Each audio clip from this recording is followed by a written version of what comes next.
Hi, this is Todd Geis with Geis Interactive, and today I want to talk about MD5 hashes. FileMaker 13 shipped with getContainerAttribute, a new function which allows you to query a container field for various attributes about the image that's inside that container.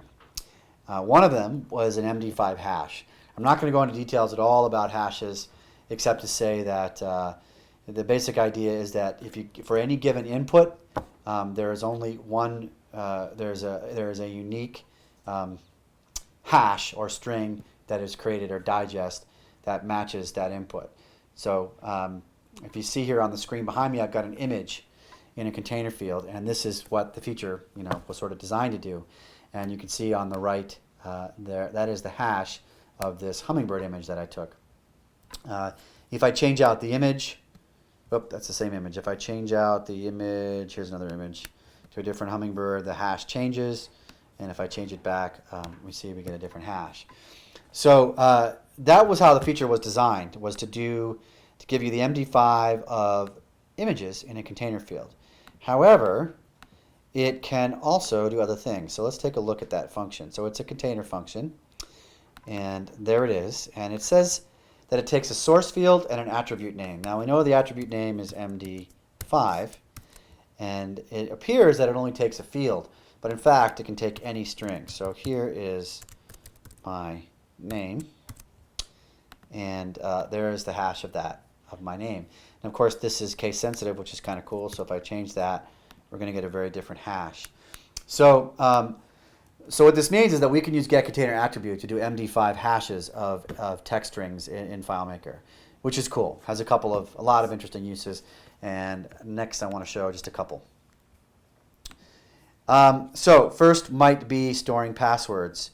So let me go to the record I need, this guy right here. All right, so this isn't recommended, but lots of people do this. They'll, instead of using FileMaker's built-in security for get account names and passwords, they will create their own account table and they will store username and passwords in the database. Now, often they would do this using an encryption plugin to encrypt the password before storing in the database, and that's a good idea. But now we can do that with the MD5 hash function. So I've got a script here, and I'm just going to run it, and it is going to bring up a dialog where I type in a password. Let's call it donut, and it will create a hash of that string. Now, I'm also using a salt that changes the password a little bit before it actually hashes it. And in this case, I'm using a string. It says, you see right here, tiny blue carrots. And what this script does is it takes whatever password I give it and it returns back the hash, first putting a salt of tiny blue carrots in front of it. And so what happens if we run this script, let's just walk through it and see what happens. We're going to get our dialog. I'm going to type donut, and then it's going to, let's open up the data viewer. You can see we have password is set to donut. That's good. Now we're going to hash the password. This is the script we just looked at. So we have our password there, and now we have our salt, and now we're going to combine those two into the string to hash tiny blue carrots donut, and then we're going to hash it, hand that back to the calling script, and set that into the field in the database. So that's how we hash it. Now we're going to use that same salt when we want to actually find the user in the database based on that password. So here, let's run this script, which will bring up a dialog where we enter in the email and password. And normally you'd have the password, of course, set to only show bullets, but in this case, for the demo, we'll make it a little easier. We're just going to do that. And so we were able to find that database in the record based on the hashed password.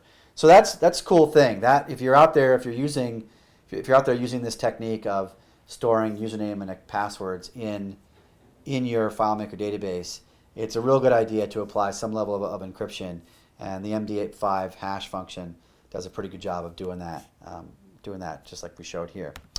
So the other thing I wanted to show is a new thing I'm playing around with that I think is kind of interesting. And what this is it is a way to hash found sets. So what do I mean by that? And why? Why do I care? Well, sometimes there are things that you do in FileMaker on a found set that might take a while to do. And it would be nice if you knew if anything changed in that given found set before you did that. An example might be, let's say you have a very complex report that you run and then store. And if nothing's changed in the database, there's no reason to go through and actually redo that complex report and then PDF it or then store it in another table so it displays real fast to your users. If nothing's changed, there's no reason to go ahead and do that. So it would be great if you could store the MD5 hash of that found set and check that first before you did that massive computation.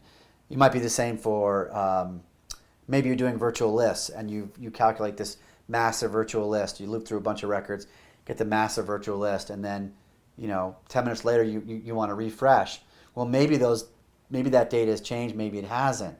So how do you know, right? How do you know whether or not anything in that found set has changed?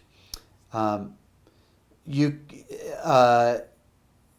so that actually is kind of tricky without doing an MD5 hash. So here's the way that I came up with for doing that.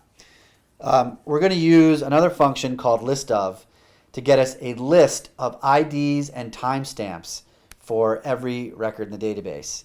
And I've got that field displayed here. And since there's only one record in the found set, this is the thing we're getting, which is the ID and the timestamp, the modification timestamp. And you can see here's the hash of that found set. Now we've only got one record in the found set, that's no big deal. But the cool thing is if I change this, right, that hash changes right away. So I've changed it and the hash changes. Now that doesn't seem like that big a deal, but what if it was the entire found set? So there is the whole found set, and there is a hash for that entire found set. And now if I change it, or imagine I change any record anywhere, and the hash is going to change. So now this does depend on the sort order as well. So if the sort order changes, you're going to get a different hash. But as long as the sort order is the same, you have a very, very, very simple way to tell whether or not anything in that found set has changed since the last time you did that MD5 hash. So that I think is pretty nifty, and I think could have some uses in optimizing solutions that do heavy-duty computation across large found sets. That's it. Thanks very much. Bye-bye.